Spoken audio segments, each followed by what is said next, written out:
I found out my ex was cheating a few months ago, and honestly, I thought that was the end of it. I packed my stuff, moved out, and told myself I was done. It was rough. Lots of sleepless nights, way too much overthinking, but I started to heal. Then about 2 weeks later, she texts me out of nowhere asking if I could help her with rent this month. I genuinely thought it was a joke. I even laughed when I read it.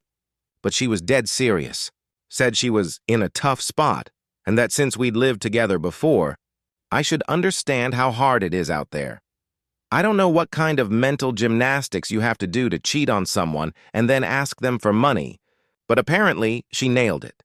The crazy part is, for a second, I almost said yes. Old habits, I guess. I'd always been the one handling rent, utilities, groceries, everything.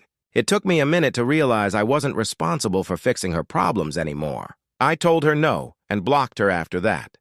Since then, I've been working on getting my finances fully in order, budgeting properly, tracking every expense, and focusing on rebuilding my credit. I even started using a debit card that reports to credit bureaus, so I can build credit through my own spending instead of relying on anyone else. It's wild how much peace comes from having total financial independence after being tied to someone who drained me emotionally and financially.